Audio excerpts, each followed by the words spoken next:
what up? Working on the van today, figuring out how to get this furring up so I can put stuff to this. What I did is I just got some 2x2s and I put them on the wall after I cut them to length, and then I hold it up, drill it with a drill all the way through into the metal. That way it doesn't like poke through and hit the back of the van and dent it. And then I just put some sheet metal screws to hold this piece of furring up, and I'm going to do that all the way. My drill died, so I just got it up and then the drill died, so I haven't done the rest. But I've been working on this, which is the floor. There's subflooring, which is going to be a big piece of 3/4 inch plywood. I'm going to run 3 of them. They're 4x8, so they're 3/4 inch ply. There'll be one here, one here, one here. It's basically 10 feet to the back and about 6 feet across in this Promaster. And I'm making obviously some templates with cardboard.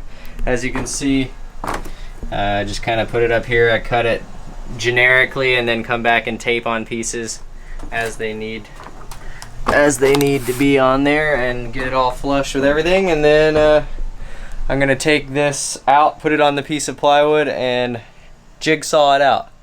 I don't know how that's gonna work, but yeah, today is my first day using a skill saw and a jigsaw on a big piece of plywood and wearing a belt.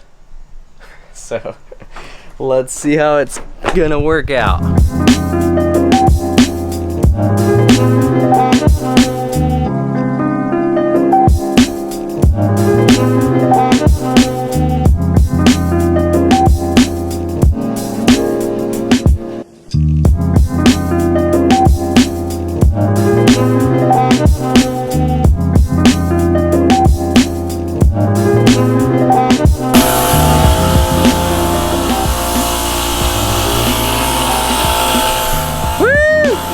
Show me these little grippers. Yeah, these things are nice. First try. Look at that fit. Look at that fitment. Fitment though. That's hella flush. You were just afraid they'd Hella flush. You distanced yourself from the whole thing.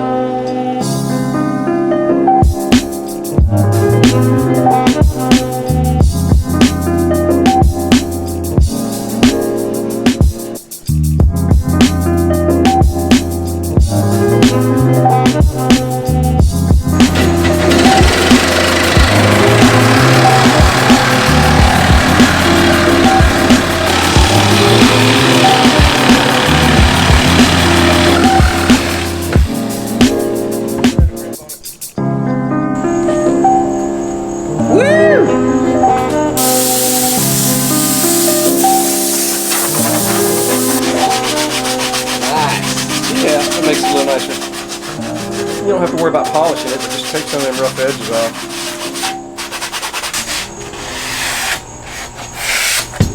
Okay, let's see if it fits. Alright, so I have all my templates cut, and now I have the insulation laid. This is just Reflectix. I know it's not a crazy insulator, but I'm not filling in these little bumps. So I feel like when the 3/4 inch ply is over the top of it, it'll leave a little bit of an air gap. So I feel like that's good enough for the floor because I don't want to lose a lot of height when I build this thing, because I'm already losing 3/4 of an inch from the plywood out here. So we're gonna put that in now.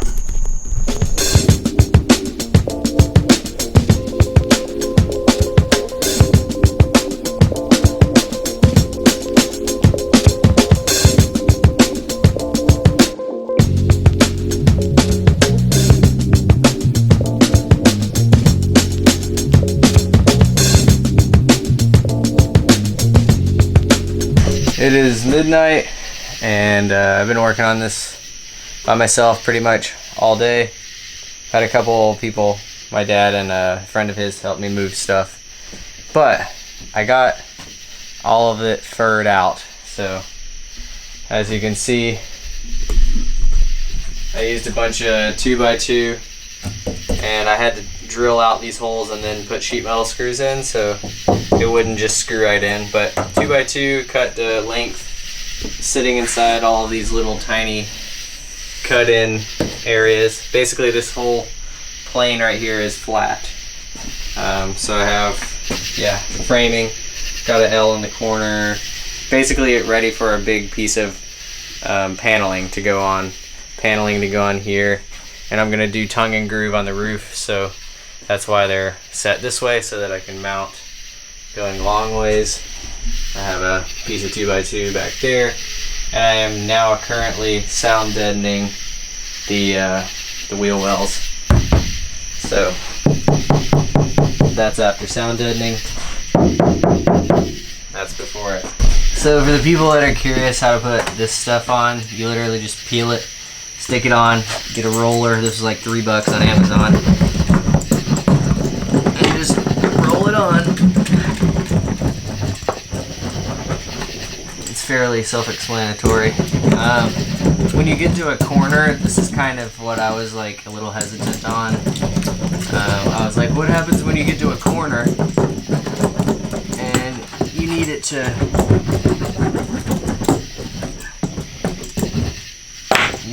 bend?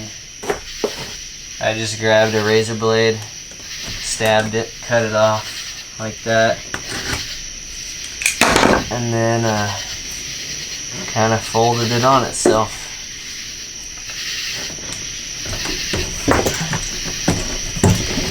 You can roll out most of the cracks and shit.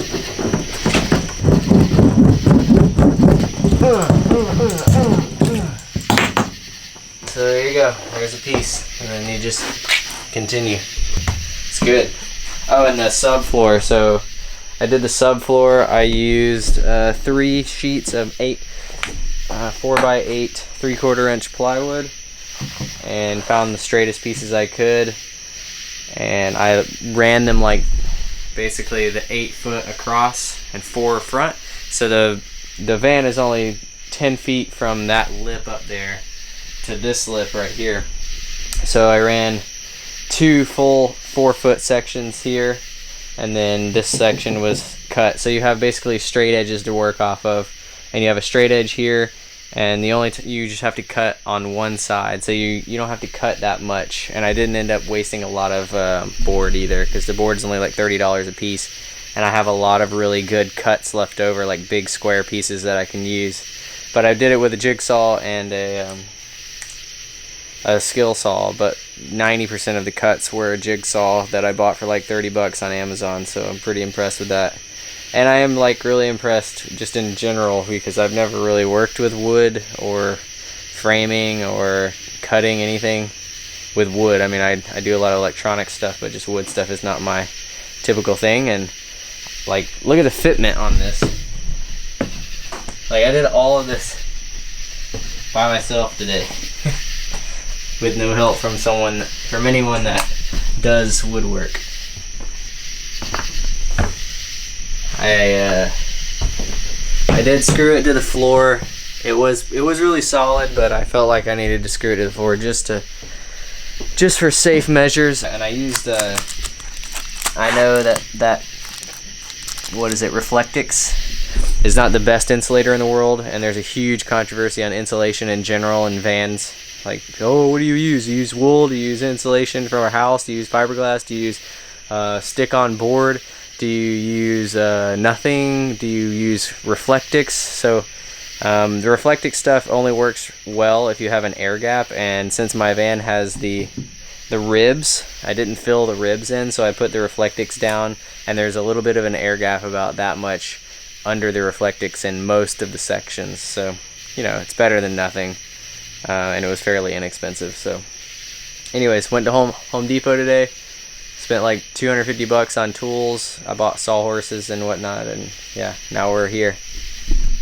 Do we do it for the